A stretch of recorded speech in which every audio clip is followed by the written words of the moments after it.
देख रहे हैं आरएनआई न्यूज। मैं गुफरान खान और आज हम एक अहम मुद्दे पर चर्चा करने के लिए आपके सामने आए हैं।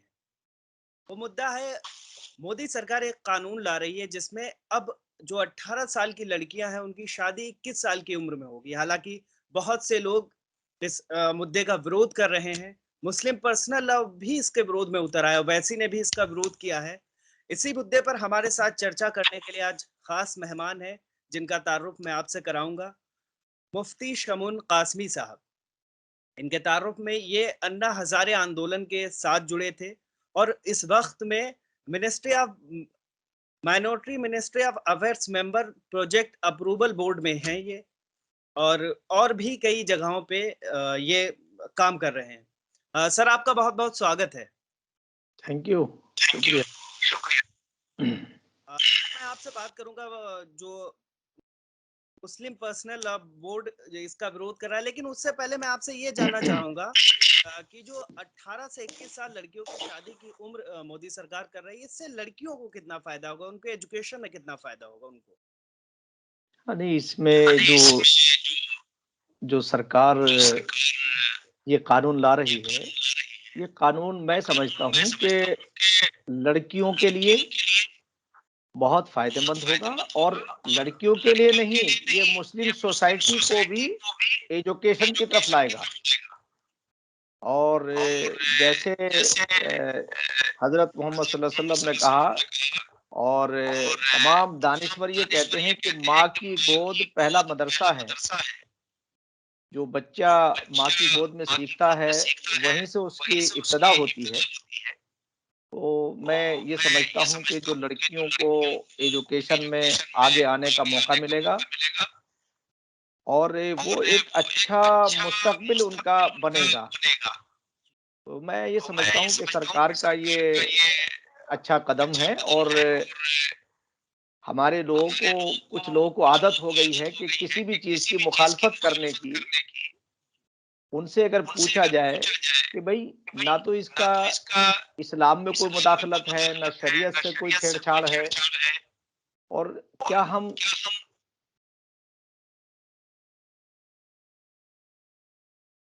जब इंडियन सोसाइटी हमारी अगर कोई कोई चेंज लाती है तो वो सारों के लिए होता है।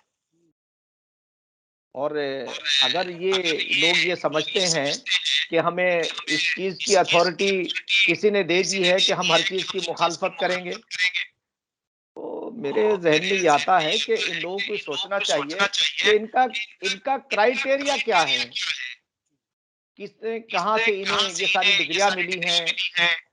और अगर ये सारी चीज़ें इन्हें हैं, तो इन्हें होना चाहिए कि कितने मुसलमानों ने जो है ये चुन कर के आए हैं, उसका 4-5 लोग मिलकर के सारी चीज़ें कर लेते हैं। ट्रांसपेरेंसी होनी चाहिए, ईमानदारी होनी चाहिए किसी चीज़ में भी। आप डिस्कशन करे बगैर जो है और उसपे आप इंडियन सोसाइटी में एक मैसेज पहुंचा रहे हैं कि हम अपनी बच्चियों को चाहते नहीं कि वो लिखे पढ़े। भाई 18 साल की उम्र तक जो लड़की या लड़का आता है, वो यानी इंटर के बाद इंटर में आता है, वो 12th तक पहुंचता है और उसके बाद जो अगर वो मास्टर करता है तो 25 साल की उम्र हो जाती है। 24-25 साल तक तो बच्चा बिजी रहता है। तो क्या आप अपनी सोसाइटी को अनपढ़ बनाना चाहते हैं? इसलिए मेरी समझ से ये बालातर है ये बात कि जो लोग मुखालफत कर रहे हैं, ये सरकार का, मैं ये समझता हूँ कि ये कि प्राइम मिनिस्टर श्री नरेंद्र भाई मोदी का ये कदम अच्छा है। और अगर कोई आदमी इसमें कमी देख रहा है तो मेरे जैसे आदमी, मैं तो आपको बताऊं, मैंने इसको कई रोज से मैं गौर कर रहा हूँ और अलग-अलग लड़कियों के, अलग-अलग धर्मों की लड़कियों के व्यूज आ रहे हैं। हर लड़की ये कह रही है कि इससे हमें फायदा होगा। आप ये कह रहे हैं कि साहब आवारगी बढ़ जाएगी, साहब ये हो जाएगा। अरे कैसी कैसी बात कर रहे हैं आप? क्या आप अपनी सोसाइटी को इतना डार्क, इतना पीछे ले जाना चाह रहे हैं? हर जमाने के अंदर एजुकेशन की मुखालफत करना ये अच्छी बात नहीं है। मैं समझता हूं कि हिंदुस्तानी मुसलमानों को इसका इस्तकबाल करना चाहिए और मैं मुसलमानों की तरफ से मैं इस्तकबाल करना चाहता हूं और कहना चाहता हूं सरकार से कि आपने ये अच्छा कदम है आपका। इससे हमारे समाज की लड़कियों को आगे बढ़ने का मौका मिलेगा। बल्कि इन लोगों को ये चाहिए फरहान भाई कि ये लड़कियों के कॉलेज और स्कूल कायम करें, ताकि वो लड़कियां इस एजुकेशन में आगे आए और एक पढ़ी लिखी सोसाइटी वजूद में आए। सर मेरा एक सवाल ये है कि मुस्लिम पर्सनल लॉ बोर्ड इस तरीके के जो भी कानून आते हैं हर उसमें हस्तक्षेप करता है, इसमें भी बता रहे हैं ये व्यक्तिगत स्वतंत्रता पर हस्तक्षेप है लड़कियों की, ये कितना जायज है इनका कहना? नहीं नहीं, ये इनका ये बयान गलत है कि यानी लड़कियों को एजुकेशन का मौका मिल रहा है तो कह रहे हैं कि उनकी स्वतंत्रता पर, उनकी आजादी पे कोई फर्क है? क्या बात कर रहे हैं? कहाँ कौन सी लॉजिक है? ये गलत लॉजिक बयान कर रहे हैं। और उसकी वजह असल में जो ये तो बिल्कुल ऐसा हो गया, ठेकेदारी प्रथा हो गई। भाई आप बताइए कि एक लड़की को ये मौका मिले, पढ़ने का लिखने का मौका मिले, उसे बराबरी का मौका मिलेगा। और ये इस पे आपको तो उसका इस्तकबाल करना चाहिए, स्वागत करना चाहिए। मगर जो भी सरकार ला रही है उसकी मुखालफत करना, सोसाइटी में गलत मैसेज पहुंचाना आपका काम हो गया।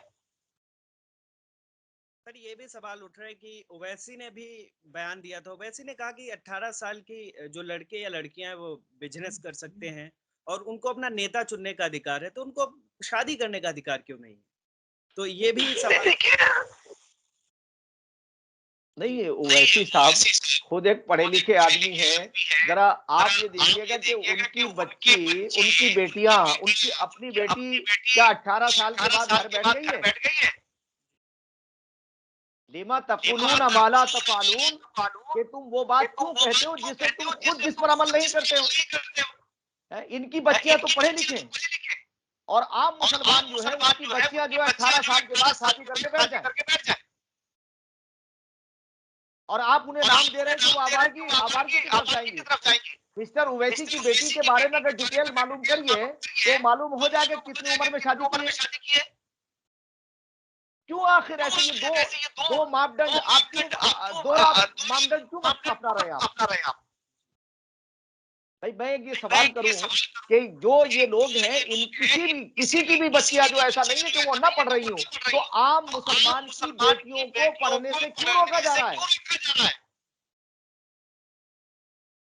कोई बुराई होती है उसके खिलाफ खड़े नहीं होते, जालिम का साथ देते, मजलूम की मदद नहीं करते।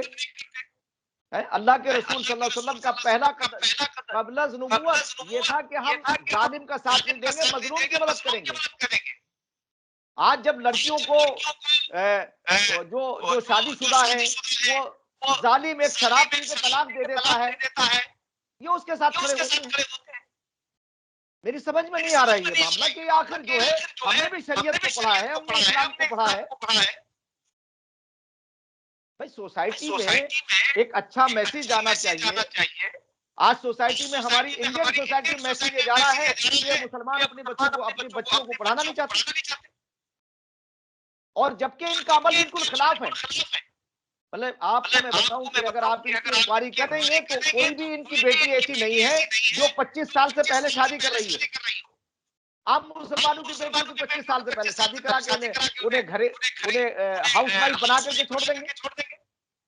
मैं तो ये कहता हूं कि बेटी और बेटे में कोई फर्क नहीं है, दोनों को बराबरी का अधिकार होना चाहिए, बराबरी का हक होना चाहिए। और सरकार को मैं कहना चाहता हूं कि इन चंद लोगों के ऊपर नहीं आना चाहिए। आपका अच्छा कदम है ये, और ये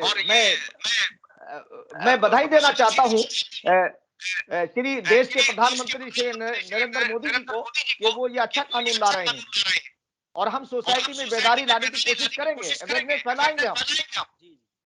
अब जैसे जी सर एक और सवाल उठता है कि जैसे कि बाल विवाह की अगर बात करें तो ये प्रथा बहुत दिन से भारत में चली आ रही है, और हरियाणा, राजस्थान, पंजाब, हरियाणा, राजस्थान और बंगाल में तो बहुत ज्यादा है, और लॉकडाउन के बाद ये और ज्यादा बढ़ गई है। क्या इस कानून आने के बाद क्या बाल विवाह पर भी रोक लगेगी? नहीं, देखिए एक बात देखिए, बाल विवाह जो कुप्रथा थी बिल्कुल गलत रिवायत थी। अगर मैं आपको बताऊं, फिजिकली तौर से अगर बच्चा कम उम्र में उसकी शादी कर देंगे, बच्चा हो या बच्ची, यानी लड़का हो या लड़की, तो दोनों फिजिकल तौर से कमजोर होंगे और जो आने वाली जनरेशन है वो कमजोर पैदा होती है। भाई हम मेडिकल की रूह से देखें तो अगर एक बच्ची के आप 18 साल या 10 साल में आप उसकी शादी कर दें और उससे बच्चा जो है वो कुपोषित होने के चांस ज्यादा है।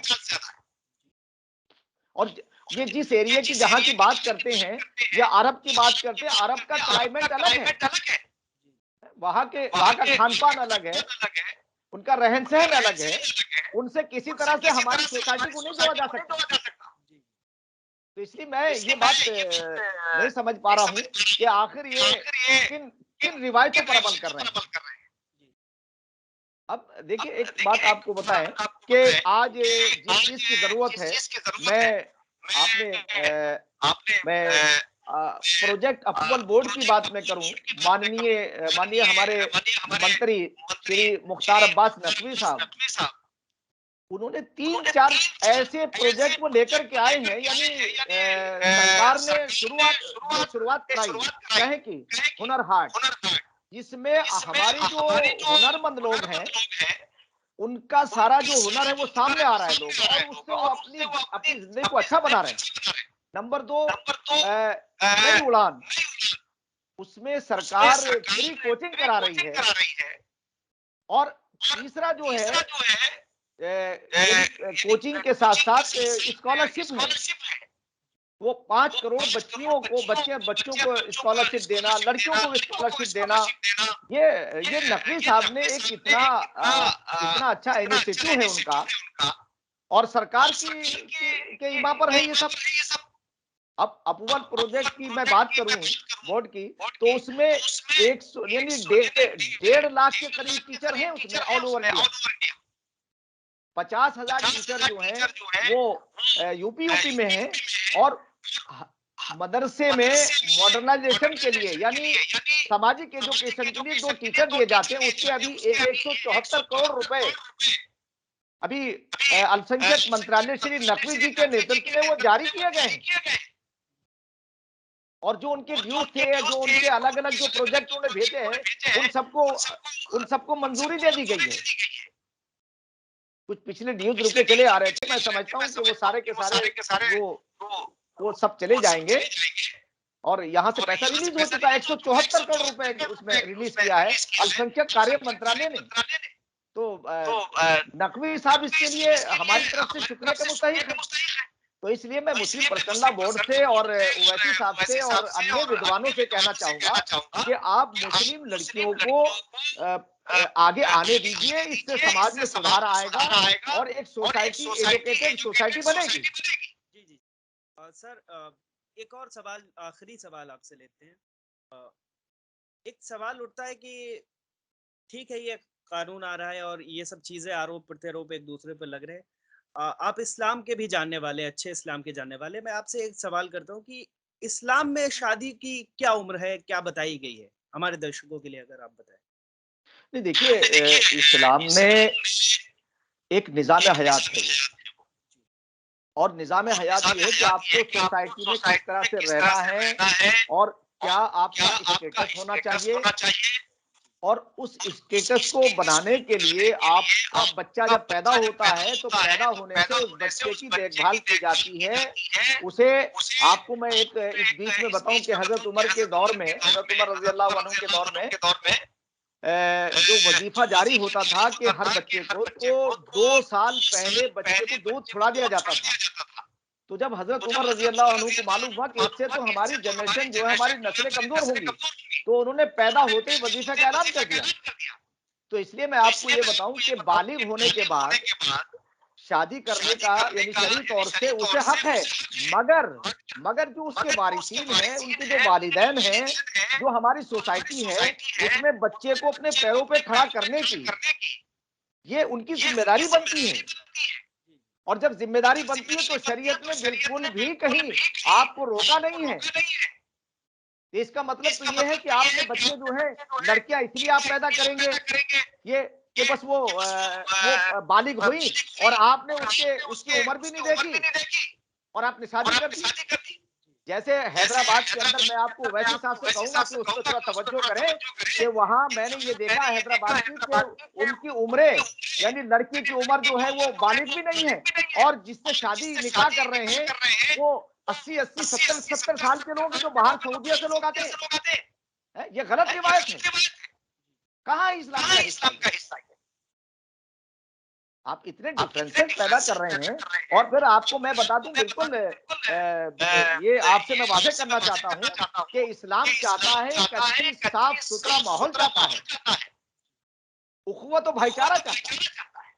जब उसने कहा कि तुम्हारा पड़ोसी अगर भूखा है तो तुम जन्नत में तो जाना बहुत दूर की बात, तुम उसकी खुशबू भी नहीं सूंघ पाओगे, यानी उसे चख भी नहीं पाओगे कि जन्नत है कैसी। तो इसका मतलब इस्लाम जो है हमें अच्छी सोसाइटी के लिए प्रेरित करता है। जी। सर बहुत बहुत शुक्रिया, आपने मुझे अपना कीमती वक्त दिया। खान साहब आपका भी शुक्रिया।